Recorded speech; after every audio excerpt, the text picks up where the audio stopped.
Organic? What a rip-off! You must be using those cheap imported products, so I'm gonna stop doing business with you. That's the hurtful thing Sarah Brown said, dismissing the flour I produce.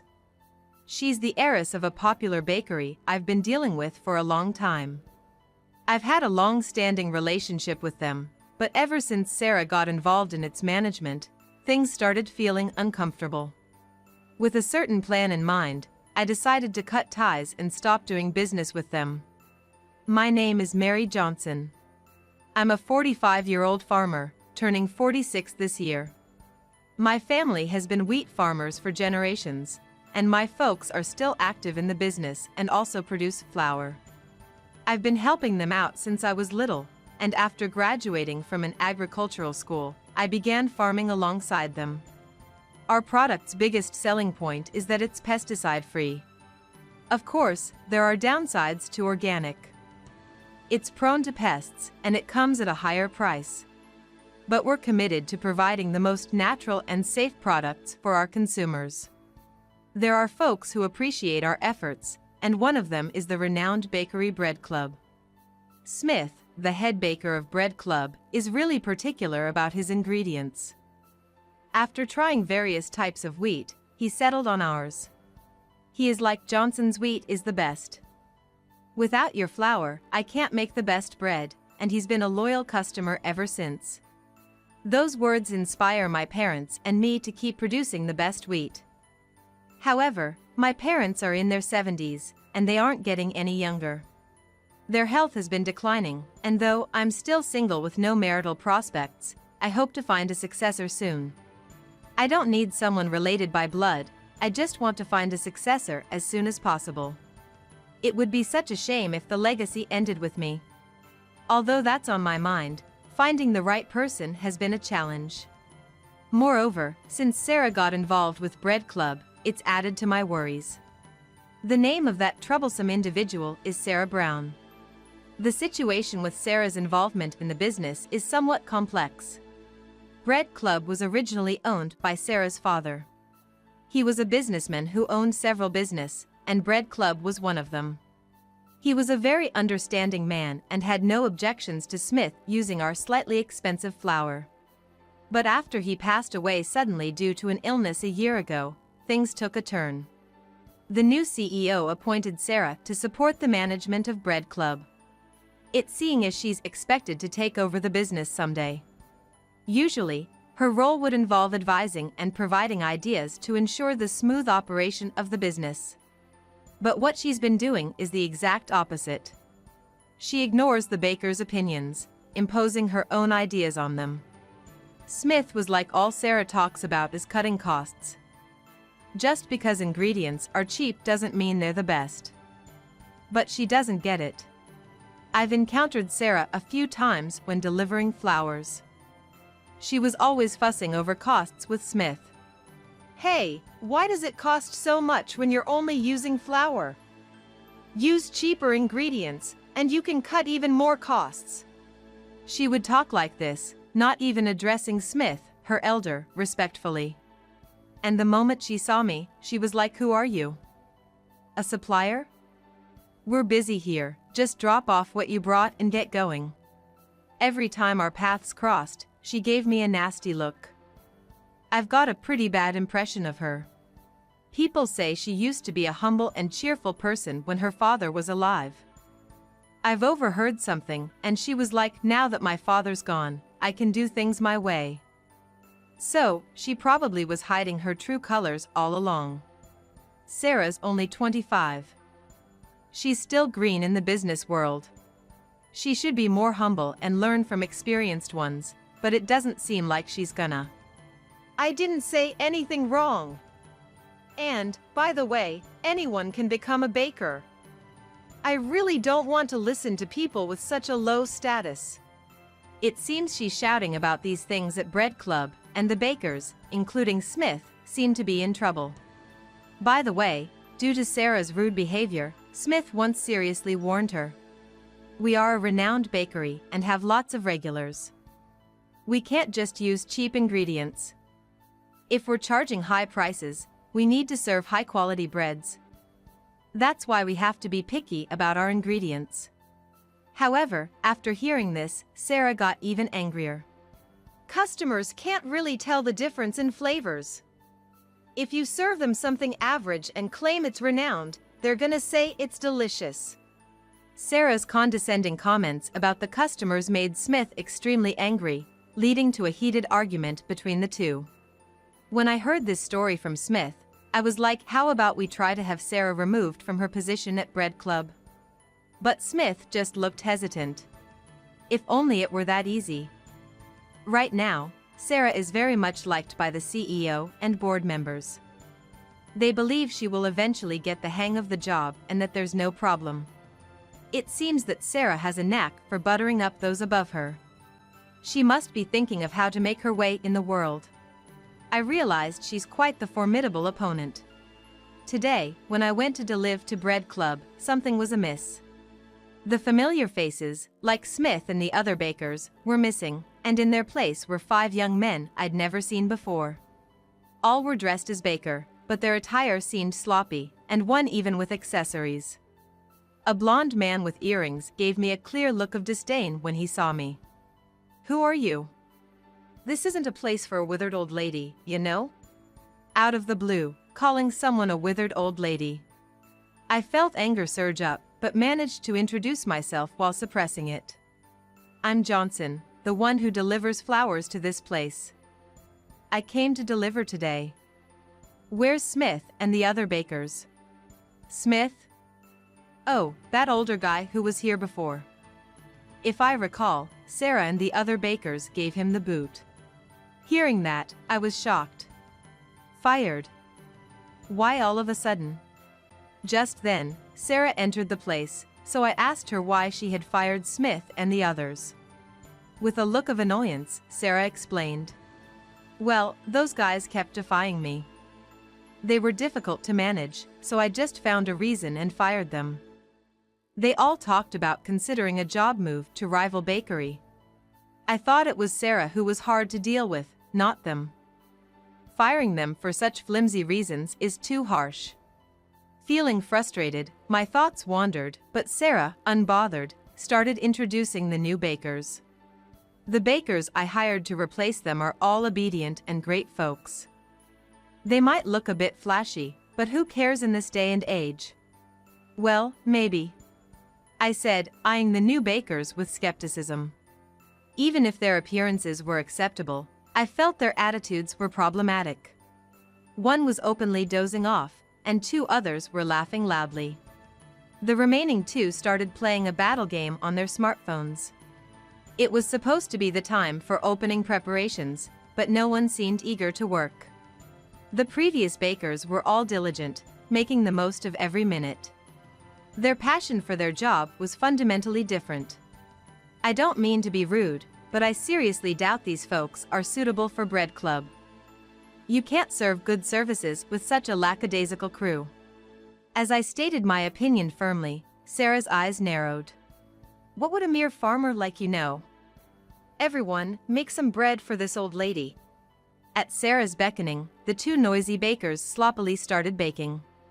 "Here, savor the best bread and realize your mistake," Sarah said confidently, but that tasted awful. The bread was too dense, with an overpowering salty flavor. I've had bread here before, and this was incomparable. It was astonishing how much the taste changed with different bakers. "This isn't good. You'll lose customers like this." When I expressed my honest opinion, the bakers and Sarah began to get angry. Especially Sarah, she was so furious that she was like, "Just get lost." I thought it'd be hard to calm someone as riled up as her, so I decided to leave for a moment. Suddenly, Sarah grinned maliciously. "I'm cutting ties with a presumptuous farmer and supplier like you. I've always hated how overpriced your product is." I was taken aback by her sudden outburst. "Our product is organic and safe. It tastes as good as any other farm's," I retorted, but I knew Sarah wouldn't take it seriously. "Organic? It's just overpriced. I'll stop doing business with you because I prefer cheaper imports from overseas." she wouldn't even listen. I wanted to argue back, but I questioned the point of clinging to Bread Club now that there's no one trustworthy left. I thought I might face harassment if I continued my relationship with them. More than anything, I felt sorry for my products ending up in the hands of such people. Besides, I had come up with an idea. Alrighty then, let's call it quits. I decided to sever ties right then and there. After leaving Bread Club, I quickly set out to put my idea into action. First, I called Smith and asked what he's gonna do next. He was like, I've decided to work at a baker called Bread Top, which is a competitor to Bread Club. I heard that other bakers also landed jobs at renowned places. I had always known that bakers from Bread Club were really skilled and were frequently approached for job offers. So, I kind of figured they'd quickly find new jobs, and boy, was I right. Furthermore, when I told him that I had been cut off from trading, he made me an offer. That's rough. How about you supply Bread Top with your flour? My bread really needs Johnson's wheat, you know? I'd be happy to. I immediately agreed to deliver to Bread Top. Thanks to Smith's introduction, I'll also supply our products to the businesses where other bakers have started working. It's almost scary how well my plans are turning out. The idea I came up with was to sell our products to rivals of Bread Club. The bakers from Bread Club were gonna get jobs at other places, basically competitors to Bread Club. By providing them with high-quality ingredients, if the bread quality goes up, maybe some of Bread Club's customers might shift. And then, I thought I could get back at Sarah. I think it's a bit of a roundabout way, but the only retaliation I could think of on the spot was this. Moreover, even though I lost Bread Club, I'm now selling in other 3 businesses, including Bread Top, so it's a win for me. My parents were disappointed about stopping the transactions with Bread Club, but they said it's fine since I got new business partners. Ever since, I've been busier due to the increase in partners, but I'm grateful since it shows that many people need our products. About 6 months after cutting ties with Bread Club, I was taking a break at home after delivering to Bread Top when I suddenly got a call. I saw it was from Bread Club and had a bad feeling, but I decided to answer anyway. As soon as I answered, I was greeted with a loud voice of Sarah. She was like, "Hey, Mary. It's Mary, right?" She was so loud that I had to hold my phone a little away from my ear to continue the conversation. "It's Mary. What do you want? We stopped doing business, so don't call me out of the blue now. If it's nothing important, I'm gonna hang up." Wait. I mean, please hold on. Sarah awkwardly tried to stop me with a formal tone. Actually, the number of customers at Bread Club has drastically decreased.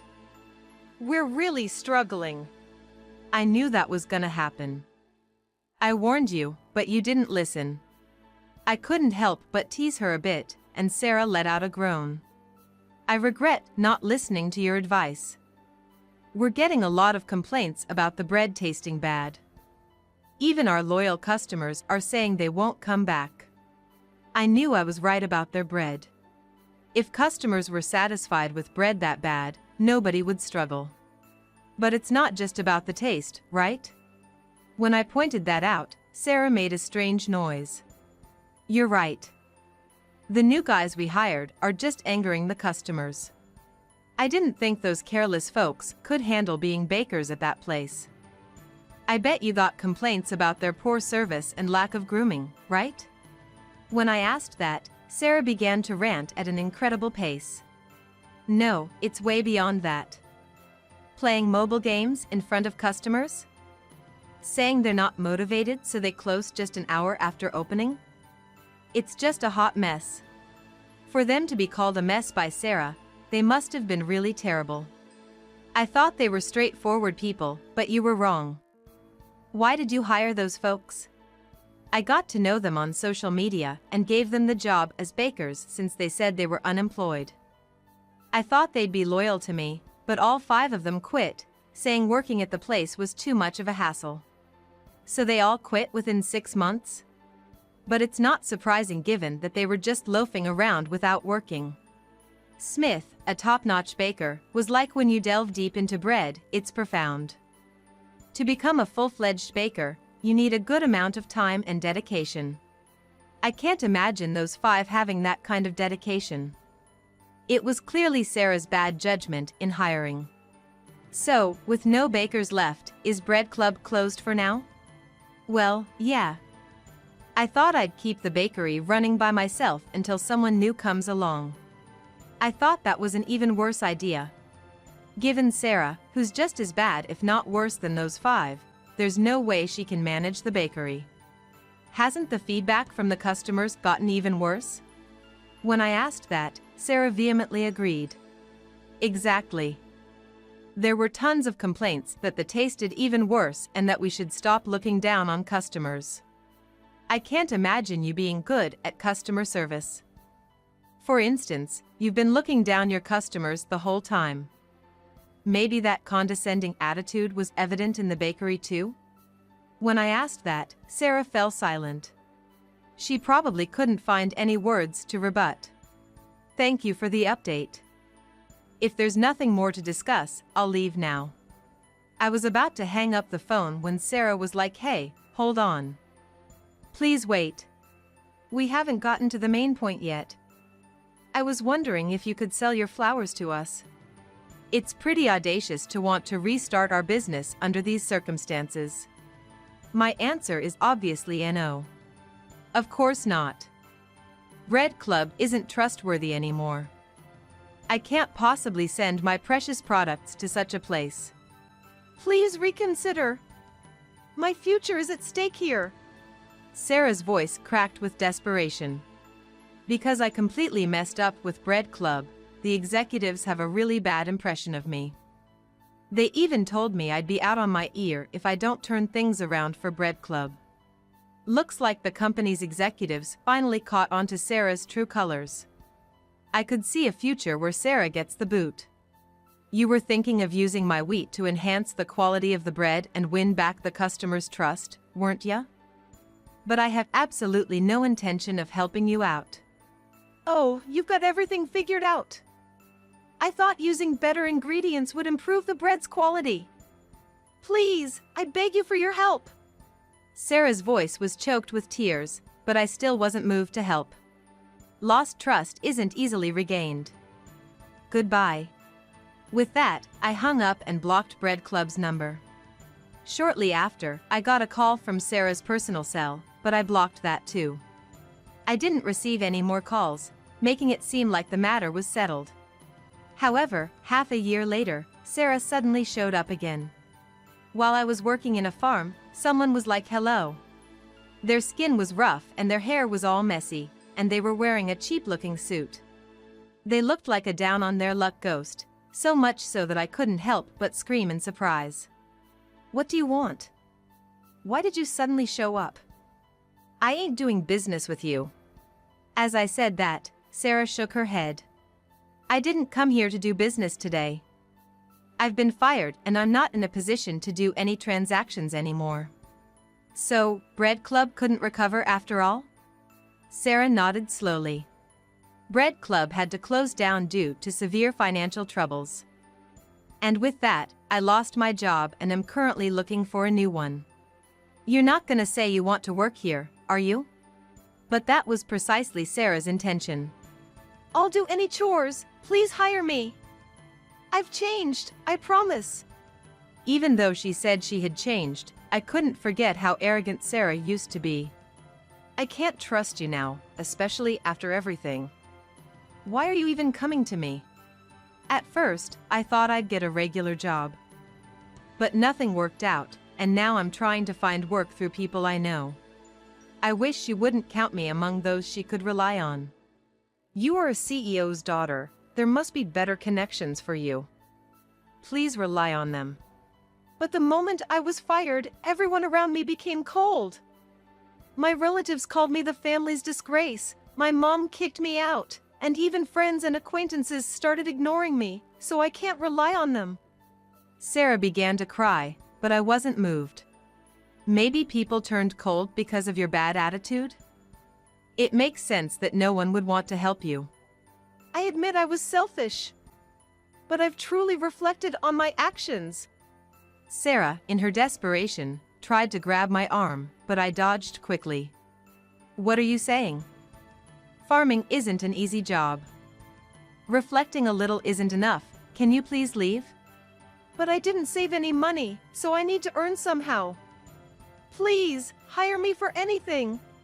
Sarah tried to grab me again, but lost her balance. She screamed and dived face first into the muddy field. As she got up, her face and chest were covered in mud. She seemed suddenly embarrassed by her messy appearance, tried to run away and was like, I can't believe it. Bye. However, she slipped again, further dirtying her face. I tried not to laugh at her clumsy appearance, but I had to make sure she wouldn't come back. This field probably rejects you. Just give up on being a farmer, you're not cut out for it. No way. Seeing the lingering look on Sarah's face, I decided to be more stern. If you come back here, I'm gonna call the cops. Don't ever come back. As I shouted loudly, Sarah was like, oh, I'm so sorry, and ran off covered in mud. Heading home looking like that, she'll probably be the laughingstock of many onlookers. Imagining this scene, I couldn't help but let out a chuckle. Since then, Sarah hasn't shown up around me, so I have no idea how she's been. However, Smith was like, seems like she's asking around for job opportunities. She even came to Breadtop the other day. Of course, I turned her away. Given Sarah's notoriously bad personality, I don't think anyone wants to associate with her. She might have a hard time finding a decent job for a while. On the other hand, I'm still running the farm with my parents. Our relationship with the businesses we deal with is thriving, and the bakers previously worked at Bread Club are as lively as ever.